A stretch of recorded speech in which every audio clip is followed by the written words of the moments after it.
В прибрежной зоне Южной Украины, где вода Ингула сливается с Южным Бугом, раскинулся город Николаев. Это предприятие, чья история насчитывает более века и уходит корнями в 19 столетие, стало родиной всех ракетных крейсеров проекта 1164 «Атлант», настоящих морских титанов, олицетворяющих военно-морскую мощь советского, а затем российского и украинского флотов. Эти впечатляющие морские гиганты, воплотившие в себе интеллект и мастерство украинских корабелов, превратились в живое свидетельство технологического превосходства и непревзойденного профессионализма николаевских судостроителей.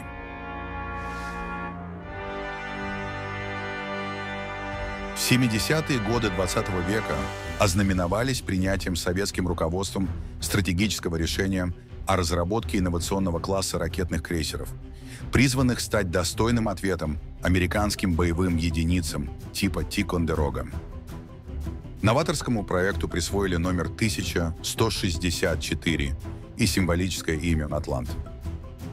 Ключевым преимуществом создаваемых кораблей должен был стать беспрецедентный по мощности противокорабельный арсенал, основанный на ракетном комплексе П-500 «Базальт», впоследствии модернизированном до П-1000 «Вулкан», способным уничтожать морские цели на дистанции до 1000 километров.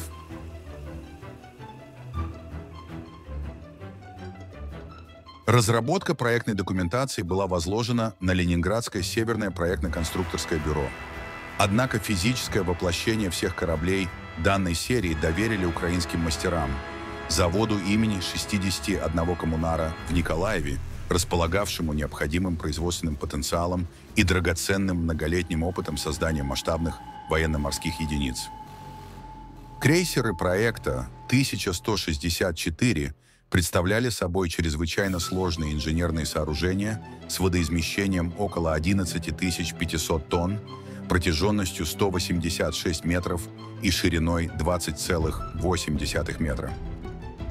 Сооружение каждого такого морского исполина требовало исключительной квалификации как рабочих, так и инженерно-технического персонала. Корпусные конструкции изготавливались из специализированных сортов стали, обеспечивавших оптимальное соотношение прочности и массы. Особым достижением украинских судостроителей стала инновационная методика компоновки и сварки корпусных элементов, созданная совместными усилиями заводских специалистов и украинских научно-исследовательских центров. Энергетическое сердце крейсеров также имело украинское происхождение. Газотурбинные силовые установки М8КФ и М70 производились на николаевском предприятии «Заря-Машпроект», завоевавшим мировое признание в сфере морского газотурбостроения. Первенец серии был заложен 5 ноября 1976 года. Спуск на воду состоялся 27 июля 1979 года, а в 1982 году крейсер пополнил состав Черноморского флота СССР под наименованием «Слава». Создание головного корабля сопровождалось множеством технических вызовов, которые были успешно преодолены благодаря таланту украинских конструкторов и строителей. Именно на «Славе» отрабатывались базовые производственные методики, впоследствии примененные при строительстве следующих кораблей серии. После дезинтеграции Советского Союза корабль перешел под юрисдикцию России и в 1995 году получил новое имя – «Москва». Длительное время этот крейсер носил статус флагмана Черноморского флота Российской Федерации. Крейсер «Москва», возглавляя Черноморский флот России, координировал морскую фазу российского вторжения на территорию Украины с февраля по апрель 2022 года. На тот момент это был доминирующий надводный боевой корабль в акватории Черного моря, против которого Украина могла противопоставить лишь ограниченный арсенал ракет «Нептун». В феврале 2022 года крейсер вышел из Севастополя для участия в агрессии против Украины.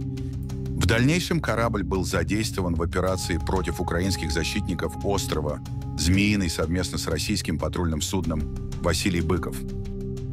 13 апреля 2022 года руководитель Одесской области Максим Марченко объявил о поражении корабля «Москва» парой противокорабельных ракет Р-360 «Нептун».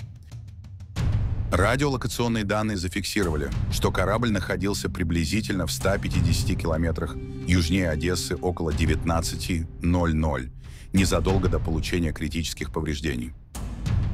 Согласно двум независимым источникам, корабль затонул до 3 часов ночи 14 апреля. На крейсере несли службу 485 членов экипажа, включая 66 офицеров. Турецкое судно откликнулось на сигнал бедствия и эвакуировало 54 моряка в 2 часа ночи по местному времени. Гибель крейсера «Москва» стала символическим событием, подчеркнувшим историческую иронию. Боевой корабль, созданный украинскими строителями, был уничтожен украинским вооружением при попытке использования против самой Украины.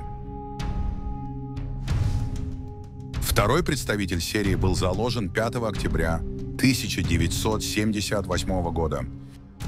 Спуск на воду осуществили 25 февраля 1982 года, а в ноябре 1986 года крейсер интегрировали в состав Северного флота СССР. Строительство маршала Устинова продвигалось более планомерно, поскольку значительная часть технических вопросов была разрешена при создании головного корабля. Тем не менее, процесс занял 8 лет. Таков был уровень сложности этих уникальных морских машин. После распада Советского Союза корабль отошел России и продолжает нести службу в составе Северного флота. Третий «Титан» проекта был заложен 4 августа 1979 года и получил глубоко символическое имя «Червона Украина» в честь легендарного крейсера периода Гражданской войны. Примечательно, что корабль, носивший имя Украины, был создан именно талантом и трудом украинских кораблеров. Торжественный спуск на воду состоялся 28 августа 1983 года, а в октябре 1979 года крейсер официально вошел в состав Тихоокеанского флота СССР. После геополитических трансформаций и распада Советского Союза корабль перешел под российскую юрисдикцию и в 1995 году получил новое наименование «Варяг». В настоящий момент этот Николаевский исполин несет службу в качестве флагмана Тихоокеанского флота Российской Федерации. Четвертый корабль серии был заложен 4 августа 1984 года с первоначальным названием «Адмирал флота Лобов». Церемония спуска на воду состоялась 11 августа 1990 года. Однако историческая судьба этого корабля сложилась принципиально иначе, чем у его предшественников. После дезинтеграции СССР в 1991 году крейсер, достигший высокой степени технической готовности, около 75%, остался в собственности независимой Украины. В 1993 году он получил новое название «Украина» и предполагался к включению в состав военно-морских сил Украины. Однако экономические трудности переходного периода и хроническое недофинансирование привели к затягиванию процесса достройки корабля. На протяжении 1990-х и 2000-х годов неоднократно инициировались переговоры о возможной продаже крейсера России, однако они не привели к конкретным результатам. Корабль оставался пришвартованным у достроечной стенки завода имени 61 коммунара, постепенно теряя техническую кондицию. К 2010 году формальная готовность корабля оценивалась экспертами в 95%, однако требовалась комплексная замена морально устаревшего оборудования.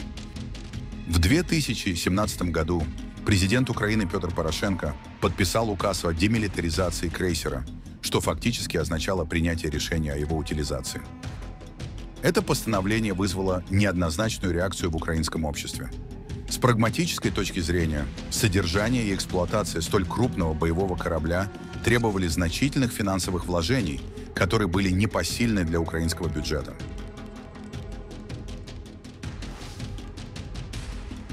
Стратегический ударный компонент крейсеров составлял противокорабельный ракетный комплекс П-500 «Базальт».